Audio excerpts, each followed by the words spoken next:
It's a Jackalope Carnival! Jackalope Carnival!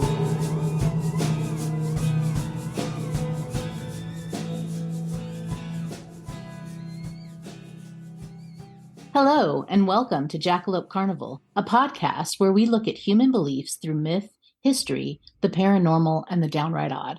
I'm Bekah. And I'm Eric. And we'll be your host through this sideshow of stories. I also want to congratulate you for finding us. We've noticed a bit of growth in listenership lately, and because as of now, we do no advertising, although the future might change that. And I at least do pretty much zero word of mouth sharing. We're in the secret speakeasy category of podcasts. I don't know about the rest of the country, but the past several years here in Raleigh, speakeasy themed bars were all the rage, and they're pretty fun. Eric, have you had that going on? And there was here in Baltimore a speakeasy. Mm-hmm. It's still around. It's just become less under the radar, where it was a speakeasy in that it was a bar, it was official, it was licensed, but it didn't have any signage on the outside. Yeah, we had that too. Yeah, you had to know a guy to know that was the cool bar. Well, and one day maybe we'll do a prohibition or a bootlegging podcast. I think that would be pretty fun, which, by the way, my state was actually the first in U.S. prohibition in 1908. And one of the last to make it legal when the 21st Amendment repealed prohibition in 1933. So North Carolina has a long history of bootlegging because of this and a lot of interesting stories. It's quite our history, but we'll save that for another episode. But if we are in a speakeasy, we're going to have a password. So, Eric, a password, we got to get this episode started. How about someone's got to Vanderdecken? Vanderdecken. I thought it was the Lord's Werewolves. Darn it. Sure, why not? That's what I told everybody. We're going to have mashup. Give them a pass this time, though. Vanderdecken does make more sense because today's podcast, we have nautical ghost stories on tap for you. So that's what we'll be serving up. Vanderdecken. Right. And we're going to be talking about ghost ships, which is a term that has a couple of different usages in the English language. Yeah. And we're doing ghosts again, which we've done a few times before, but hopefully we'll do them many more times. Yeah, because it is such a pervasive belief. It's a seductive belief, and humans have had it for a very long time. People feel really strongly about this. But if you've listened before, you know I'm on the side of ghost agnostic. But I do want to believe, to quote our friend, to quote Fox the poster. Mulder, Yeah, with the poster, I want to believe. But because apparitions and ghosts, they're a glimpse at something beyond the everyday realm, beyond the profane. And I like that idea. And it lets us get excited about history. It lets us lets us experience a whisper of it. It's a glimpse through time and space. And while ghost ships do most definitely involve specters, sometimes they don't.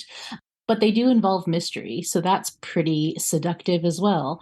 Eric, you were mentioning that term before. Do you want to give us a definition? What's a ghost ship? Three different interpretations of the word ghost ship, or the phrase ghost ship. And the first is my favorite, and that's where the ship itself is a ghost. So the ship may also contain ghosts, but the ship itself is a ghost. The ghost was the ship all along. Indeed.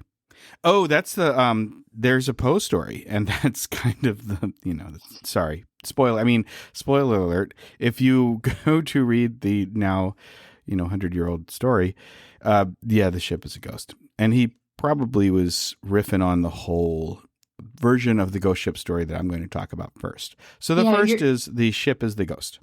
That's like the quintessential ghost ship and the quintessential. Okay. The second is that the ship contains ghosts, that there's a physical ship, but aboard the ship, there are ghostly passengers. Got it. Mm-hmm. I thought you were going to quote Samuel L. Jackson. at this Yeah, I point. was, because I have been. He's saying that just so y'all know, like all day I've been going around going, there's too many ghosts on this ship. Anyway, I was doing a snakes on the plane. It was bad. I was Ship going to spare you Ghosts all. on a ship. Maybe Nope. maybe Eric but will I be like that kind and gag. edit this out. I'm but not. He probably won't. It's staying right on there. So that's the second one, is that the ship has ghosts. And my second story involves that one. And then there's a third one that you were just talking about. Yes. So the one where I said it involves mystery, there are ships that don't have a crew. So they're physical ships with no crew, and those are also ghost ships. And those happen every year, right? Like the Coast Guard rolls up and there's a ship and there's nobody on it. They happen. Yeah, I have to ask my nephew, used to be Coast Guard, so I'll have to ask him about that. But we had an expert all along, and I didn't think.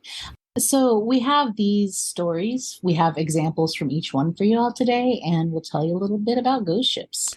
The first one we're going to do is kind of the quintessential ghost ship, right? It's probably the granddaddy of many, or grandmama of many, a ship ghost story.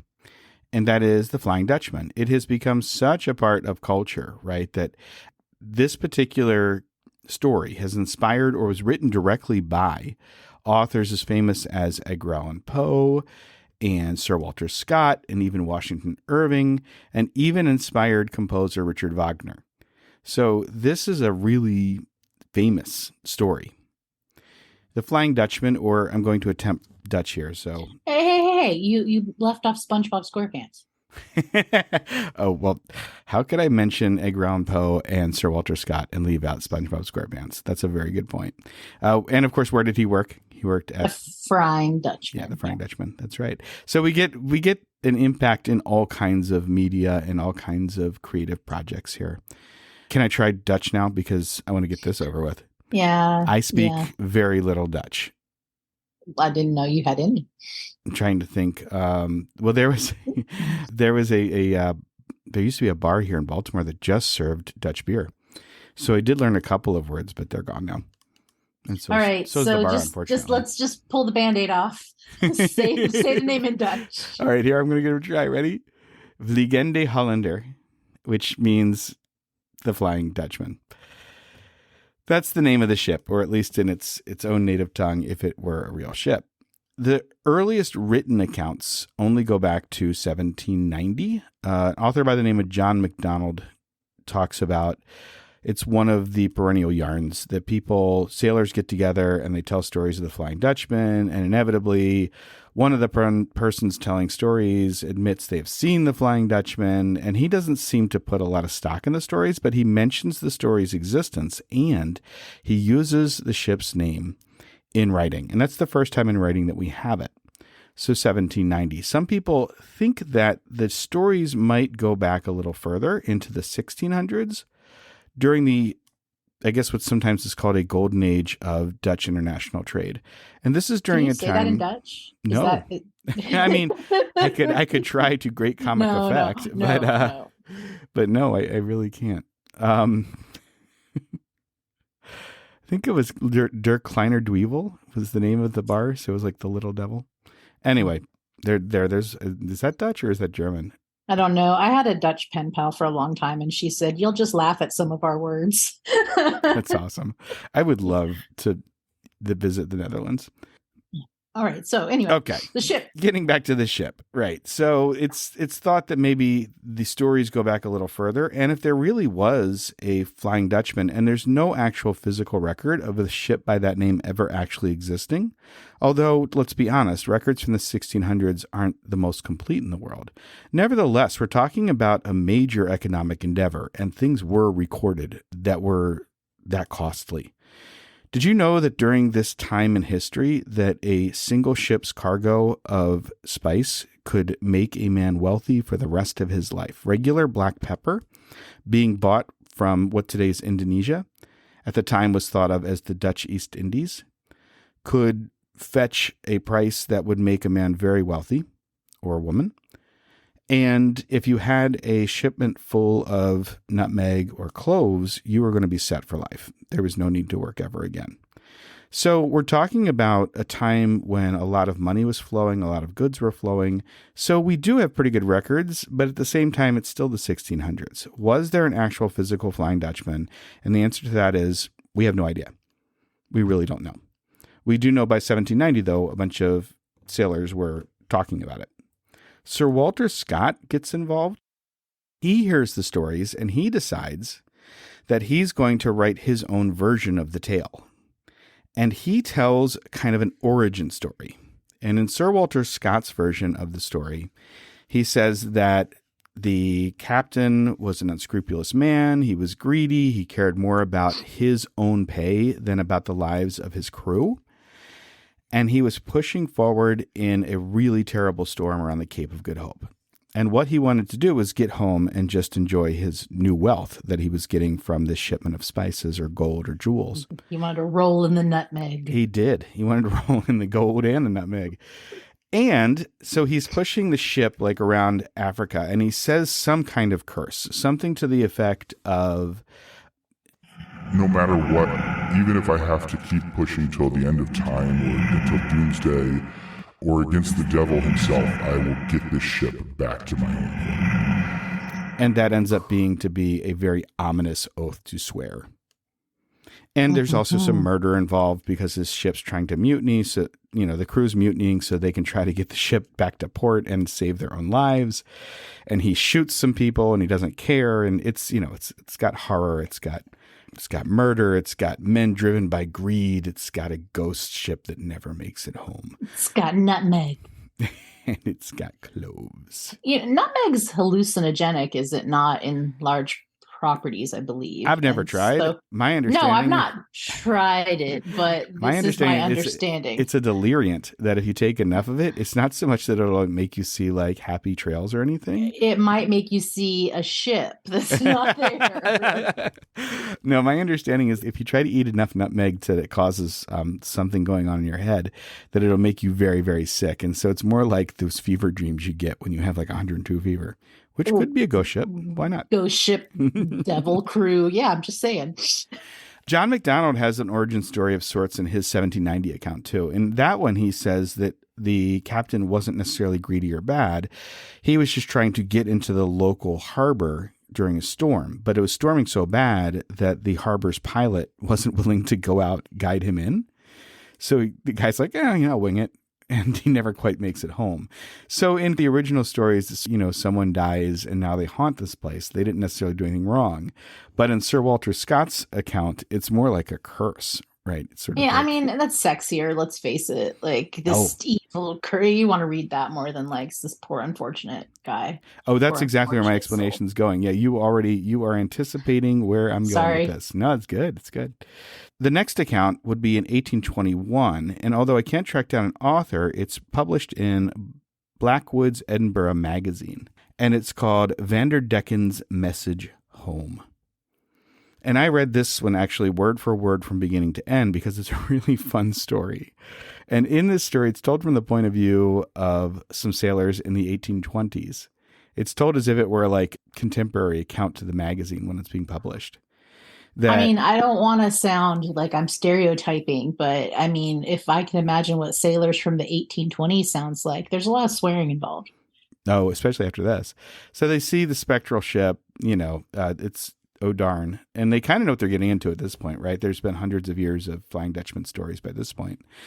And the ship pulls up and the crew's probably swearing and they're certainly upset and scared. And the spectral voice from the ship goes, Yeah. I'm sorry. I didn't expect the ship was going to talk. Oh, it does. The ghostly crew speaks from the ship. Although I like your version of the story better because I just imagine the ship having like a little cartoon mouth. But I don't know if that's true. It might be my invention. The voice comes from the ship and it says, I got some letters. Can you take them home for me? Right? Like basically, we're lonely sailors. We have some loved ones that we would love to write. Can you please take them home? And the crew of the ship that is scared out of their wits witnessing this is trying its best to be a little coy about this. No, I don't think we can do that. Please? And my favorite line from it is, we heard that with your mail comes a deadly weight. Which is a nice 1800s way of saying. Them? Yeah, that's going to sink if we take your mail. Which then, of course, really asks the question, who's writing the story? But anyway, it didn't turn out well.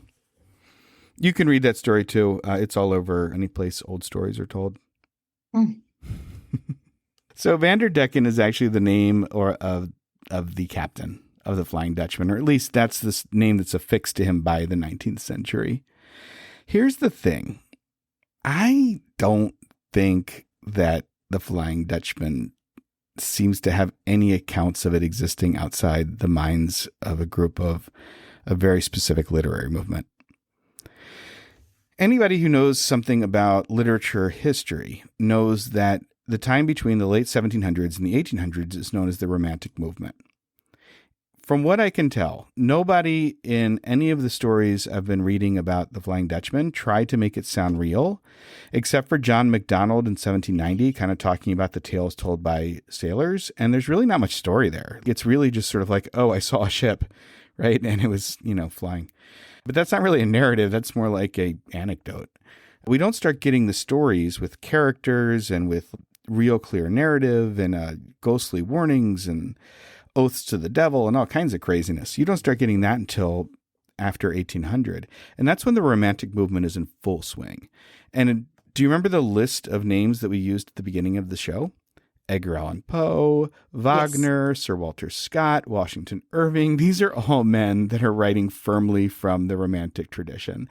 And anybody who remembers Romantic literature, maybe from school or maybe from your own enjoying it in the past, or maybe you're not familiar with it, but you might because it's really fun. If you like Jackalope Carnival, you'll probably like Romantic literature because it's full of drama and ghosts and spells and warnings and curses and all that. So it fits really easily into this cultural context, right? That if you understand that the Flying Dutchman is sort of like a archetype or a trope that just seems to pop up in Romantic literature, it makes a lot more sense.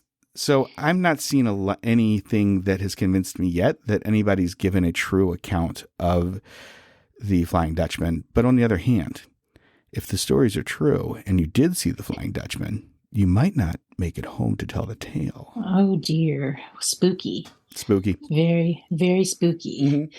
Well, my ghost ship, it was as solid as the Rock of Gibraltar, just with less monkeys. It was called the Carroll A. Deering, and it was spotted from the Coast Guard station on Cape Hatteras, NC, about 102 years ago, actually exactly 102 years ago this month. Among the many things that make my home state of North Carolina a great place to be, a fascinating place for history, is our beautiful landscape. So we have beautiful mountains and breathtaking coastlines and beaches. Eric, you have come to our Outer Banks many a time. They're my favorite beaches on the East Coast. But our lovely coastline is also deadly. So, many beautiful things are deadly. So is our coastline. There's said to be 5,000 shipwrecks in the past 400 years off the coast of North Carolina. And 2,000 of those are off the coast of the Outer Banks alone. Wow. And so the many shoals off the Outer Banks, and shoals are like underwater sand dunes. And like sand dunes, they can change. So wind, weather affects them. It makes it pretty treacherous for sailing conditions, unsuspecting sailors, but also weather patterns. So we also get hurricanes right on our doorstep here. And so when you put this all together, you understand why the waters off Hatteras and Ocracoke Islands are known as the graveyard of the Atlantic. Sorry. There's a museum. Wasn't there an inlet that just appeared after a hurricane one year? Yeah, it's gone, though. Then there was another hurricane and it went away. I didn't even have a chance to go see it. Yeah, so our coastlines changed quite a bit. As I've mentioned, thousands of ships and sailors lost their lives there, so it is very aptly named. And while the ship that I'm talking about may be buried there, the crew isn't. Because when the Coast Guard was finally able to board the ship days after it was sighted, the crew wasn't there. The Carroll A. Deering was a ghost ship and a mystery that's going to capture the public's attention for over 100 years. So the ship we're talking about, like I said, it's called the Carroll A. Deering. It was named after the shipmaker's son. The shipmaker was Gardner Deering. He started out in Bath, Maine with a partner. He then, By 1905, he's taken over. So we're in a different period from your Flying Dutchman. We're in the 20th century. And so because we're in the 20th century, we have, photographs and we have other things that help us to authenticate our story. By 1919 is when our Carroll A. Deering was built. Steamships had really already taken over. So the Carroll A. Deering is a schooner, and it would have pretty much been like a beautiful oak dinosaur. And Oak Dinosaur is our band name of the week. I have a question, Eric. Yes. And we always talk about groups of animals. I really don't know what a group of dinosaurs is. Is it a herd? That seems so not fun, though. I mean, it probably is, but like there has to be like a roar of dinosaurs or something. I like that. Yeah. I really enjoy that. I think that it could be called a roar. We'll just go with that. Let's just say it. Okay. It would be an armada of ships, though, right? An armada of ships and a roar of an armada of dinos. Mm-hmm. That's a great band name. Armada of dinos? Yeah. All right. So, sorry. Carroll A. Deering is the name of Gardner Deering's youngest son. He had named ships after all of his kids. He's 85 by now. This ship is a big one. It's over 250 feet long, and he's got a captain for it. So investors make their money back, half of their money back in the first year or so. And the ship's going, the captain for this particular voyage that it's going to go on this time, his name's William Merritt. Merritt's son is going to go with him as his first mate. Nepotism. And in 1920, it leaves for Virginia with a load of coal that's bound for Brazil. So it's going to Rio. Well, it ends up going to Delaware. That's and Merritt, not like Rio at all.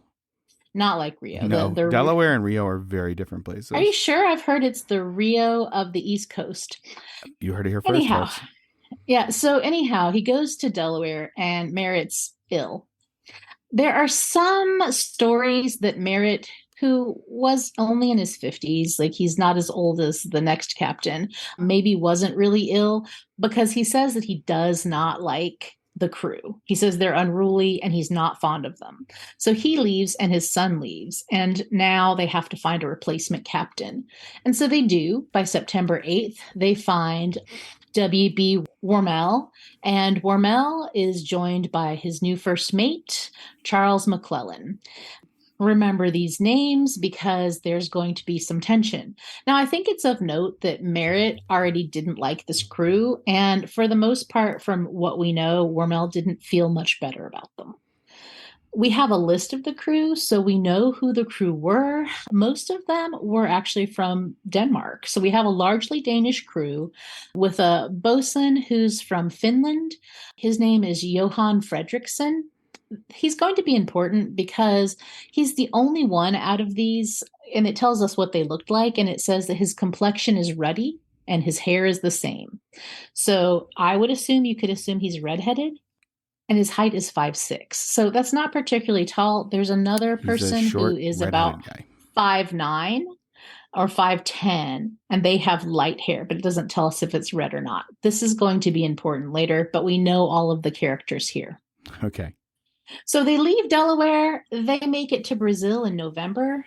We don't really know of any physical issues that they had, but whilst on shore leave, it's reported that Wormel, he finds an old friend. You know, captains meet up at captain bars, I guess. And he tells his captain that he's having problems with the crew, and he doesn't particularly like them or his first mate. Ouch. And he's feeling like he's dropped off his stuff. He just wants to make it home. He does like his engineer, who's also from, the States, and his name's Herbert Bates. And Herbert Bates, our engineer, is going to come into play a little later, too. When his friend asked about the possibility of mutiny, Wormel says, no. And I've got Bates. He's going to be on my side. We're going to be okay. We can just make it back. And, he dropped off his crew, so he didn't feel like there would be any financial incentive to have them mutiny. Eventually, on December 2nd, the Deering, it leaves Rio. And on its way back, they stop in Barbados. where they're probably fueled by Barbados rum. But an incident occurs that may give us a clue to what happened. What happened next, Bekah? Well, in Barbados, we're told from multiple sources, but especially I read one from Bland Simpson. It's called Ghost Ship of Diamond Shoals. And I got a lot of information for this section that witnesses heard an altercation between Wormel and his first mate, McClellan. And McClellan had a problem with the drink, and he was told by Wormel to get off the ship. And he was heard to yell back as he strode away, "I'll kill you, old man." So we have this going on. Now, on shore, I'm assuming, McClellan's partying like they're about to head back to a country where there's an 18th Amendment and they cannot. So prohibition's the law of the land back when they go back. He was just drinking while he could, while it was free and easy. So we don't really know. But we run into another captain friend of Wormel's. This man's name's Hugh Norton. Hugh Norton is of the ship, the Augustus W. Snow. And Norton reports that he talked to Wormel. Again, Wormel is complaining about his crew. He's telling him that this McClellan guy, my first mate's a lush. He is really harsh with our crew. And, I think he needs to stop. They don't see eye to eye. Later, I'm assuming there's just like one big captain bar in Barbados at this time. I don't really know, because Norton is going to run into McClellan after he's talked to the captain.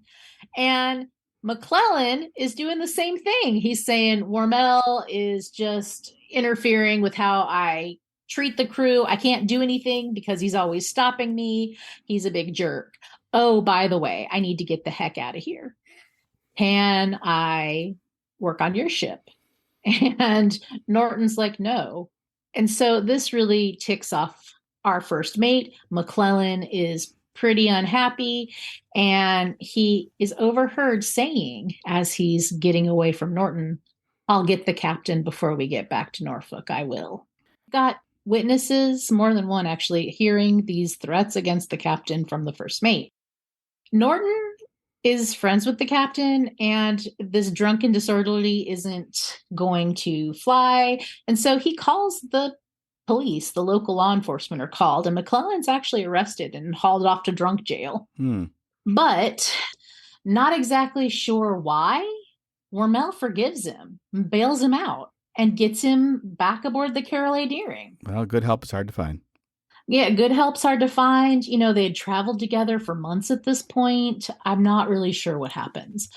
No one is, because they set sail on January the 9th for Hampton Roads, Virginia, and in January 1921. That's the last we know of them until they are spotted by the Cape Lookout lightship off of North Carolina. It's really strange because the ship, the Carroll Deering, it hails the lightship. It reports that it has faced a storm. It's lost both of their anchors. Could the owner of the ship be called? The odd thing is that the people that are seeing this, the lightship keeper, his name's Captain Thomas Jacobson, he says his radio's out and he can't call the Deering Company.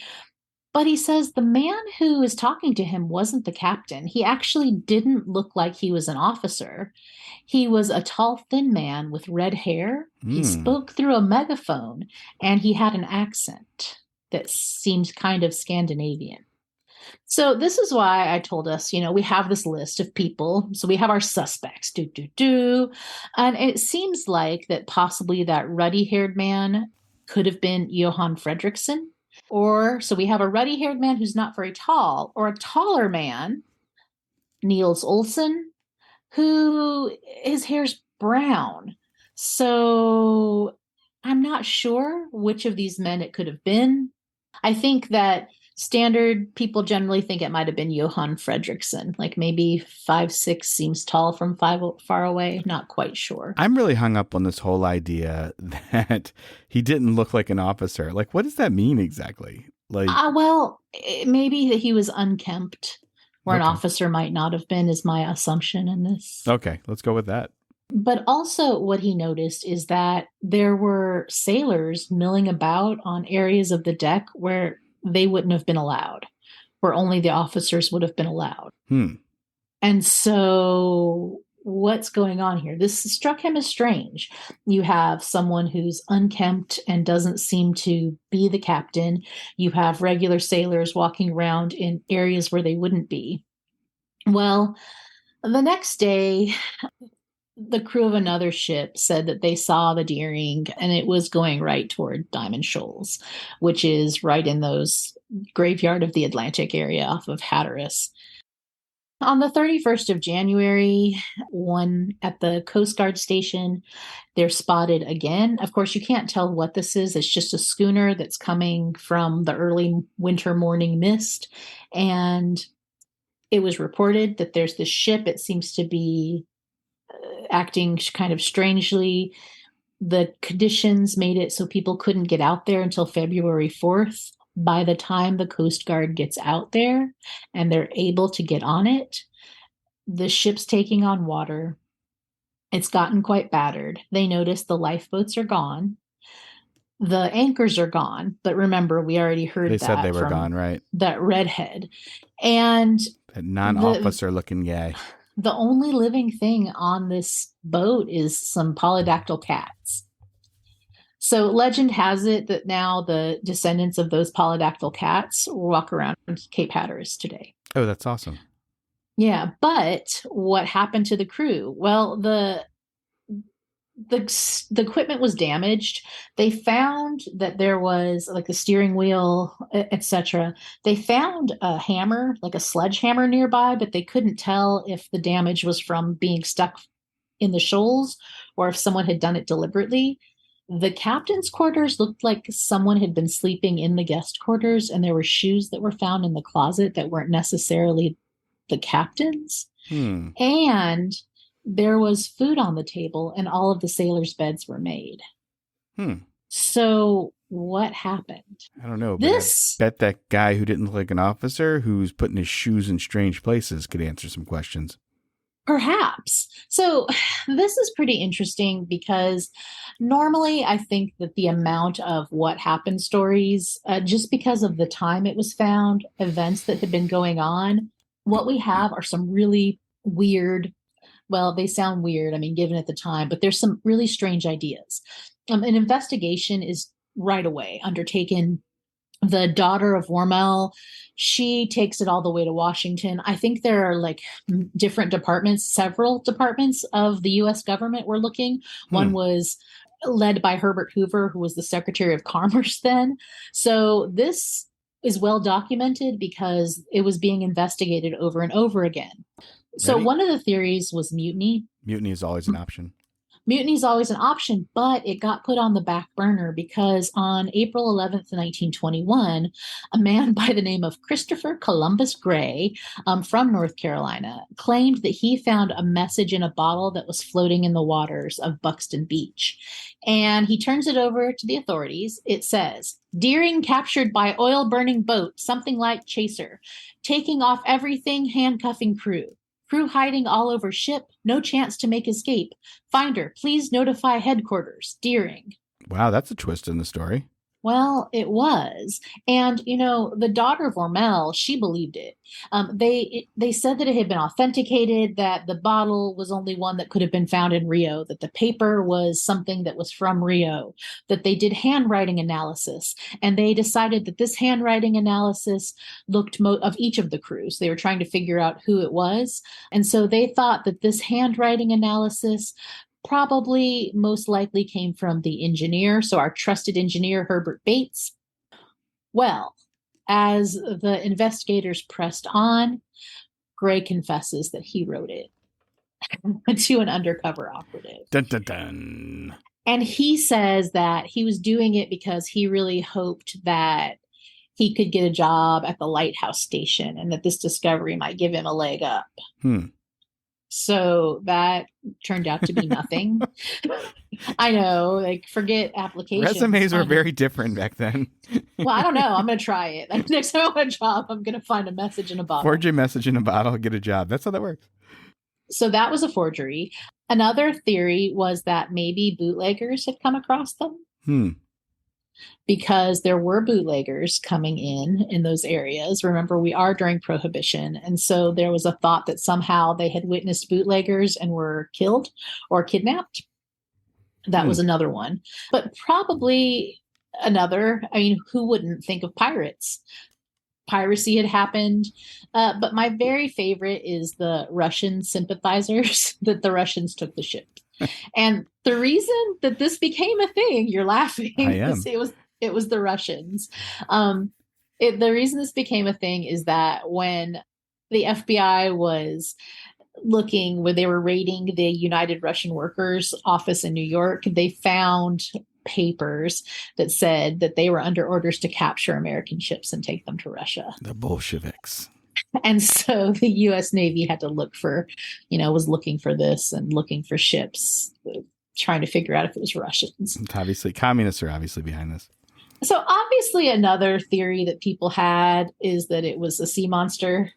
I don't know what kind of sea monster would just eat the crew off and leave the ship. A communist sea monster. It's a Russian sea monster working for the Bolsheviks.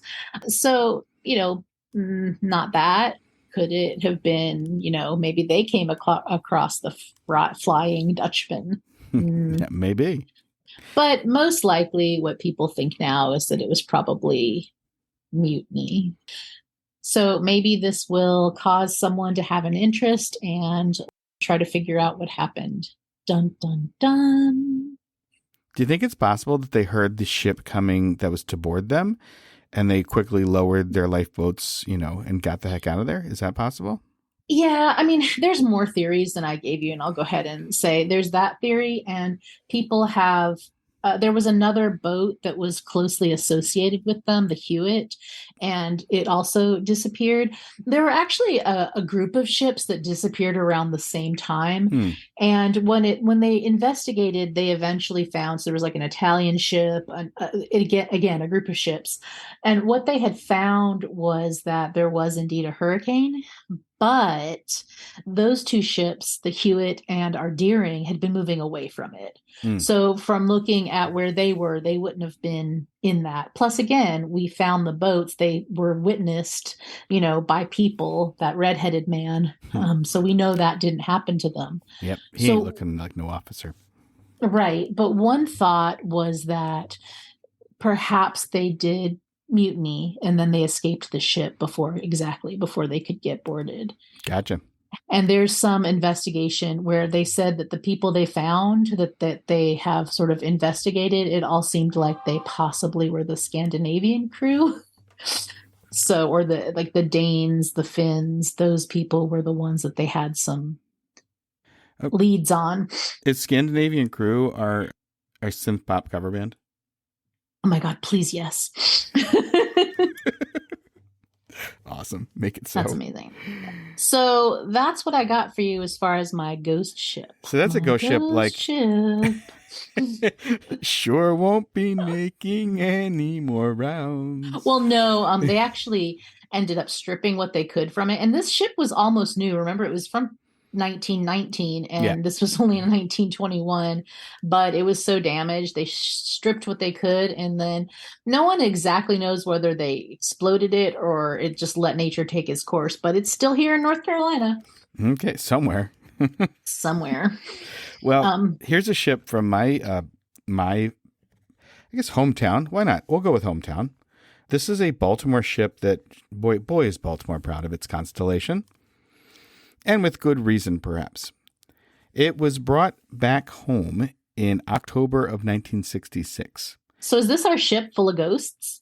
Yes, this is our ship full of ghosts. And Baltimore was trying a revitalization project. A lot of East Coast cities were in the 60s and 70s. In part of that effort, they thought they would bring a historic ship to Baltimore's harbor, and they would kind of build like a tourist and shopping district, around this area. And this was a really neat thing to get because this is one of the oldest ships in the U.S. Navy. This was one of the first 6 frigates put into the service of the U.S. Navy. It was assembled in 1797, and here's kind of a cool part. It was put together in Fells Point, which is a neighborhood in Baltimore. Yeah.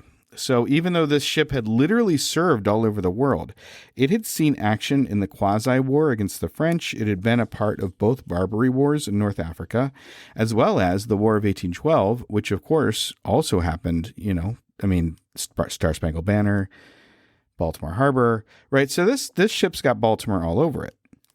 And it's got something else all over it. You know what that is? Ghosts. There's like a really gruesome story about an 11-year-old ship surgeon who got stabbed by sailors. Did you say an 11-year-old ship surgeon? Surgeon's assistant, actually, not surgeon. He was 11? That Doogie Howser. Freaking Doogie Howser. Right, that's a really 19th century version of Doogie Howser is much darker. No, I don't want to talk about that story though because it's upsetting. He was a surgeon's assistant. He was a kid, and he met a bad end. There are also stories about harming themselves at sea or so forth, but the most infamous ghost aboard the Constellation is supposed to be a sailor by the name of Neil Harvey. He is actually the first ghost story Eric, ever heard. Did you know that? No, I did not know that. My sister used to work on the Constellation in the 1970s. I think it was one of her first jobs. And she brought me kind of behind the scenes type of thing. And so here's little 4 or 5-year-old Eric being brought down to the Constellation. And, I'm in this big giant wooden ship. And the dude who's running the tour is telling me about a ghost and that there's a ghost named Harvey. And I thought Harvey was his first name because they just kept calling him Harvey. And they said that Harvey, is seen walking the deck and Harvey can be heard late at night. And so everything was kind of about this one ghost that in my mind as a child, I always thought of the ghost Harvey. I didn't realize that Harvey was his last name, Neil Harvey, who was said to have served aboard the ship in 1799. And it was during a battle during the Quasi-War against the French that he abandoned his post on one of the guns because he was just overwhelmed by the noise and by the battle. And in fear, he fled his post. And as a result, he ends Desertion. Oh, yeah. Yeah. You can't do that, especially in the middle of battle. That's literally deadly. And so he is said to be living out guiltily the end of his days aboard the U.S. Constellation. All this is pretty impressive, you have to admit, except there's a problem. It's not the original? It's the wrong ship. And the story gets so much weirder from this point. So yeah, it was the wrong ship. They did give Baltimore a historic ship, but not for the reasons that they had been told. Turns out this wasn't a ship that was built in the 1790s. It was a ship that was built in the 1850s. So they got a sloop of war, not a frigate. It was the wrong kind of boat even. And this boat, of course, had a completely different service record. Strangely enough, it's a historic ship in its own right, though. It may not be the original Constellation. Sorry. It's an 1850 sloop of war. It is a wooden ship with sails. It's actually, it's not the first ship built for the Navy. It's the last ship with sails that was commissioned by the U.S. Navy. So it's on the other bookend of the ship history thing. It was a sloop of war that was used to run down people who were bringing kidnapped people into the U.S. I just wonder how many poor children who were like, no, I know that's a frigate because that's what I learned growing up. Well, yeah, probably. And not only that, but the local society that was donating money to take care of this historic ship did some remodeling on the ship. And so they actually added things to it to make it look a little more frigate-y, apparently. Oh, dear.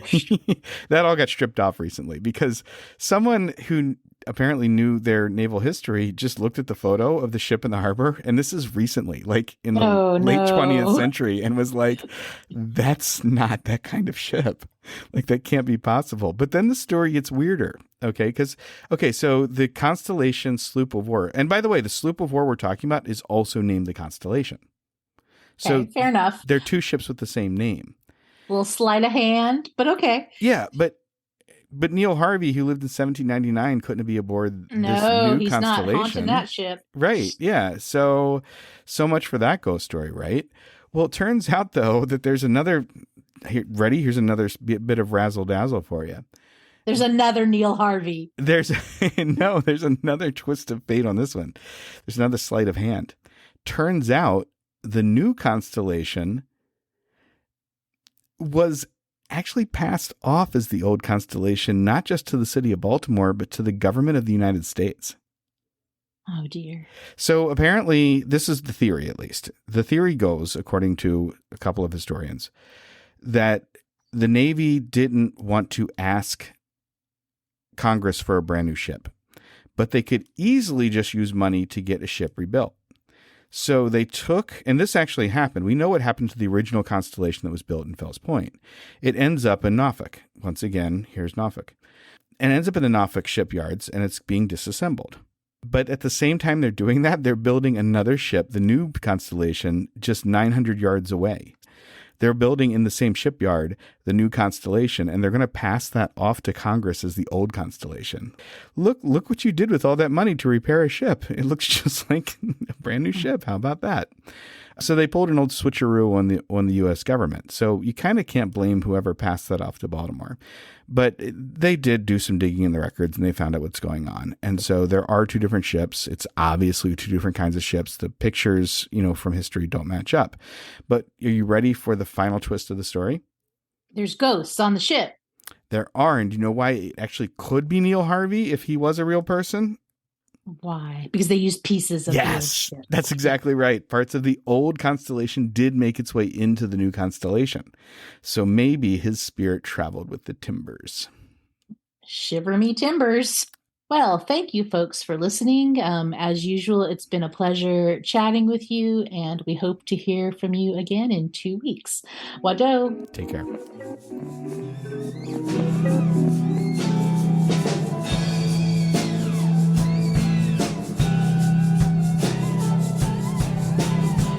Jackalope Carnival!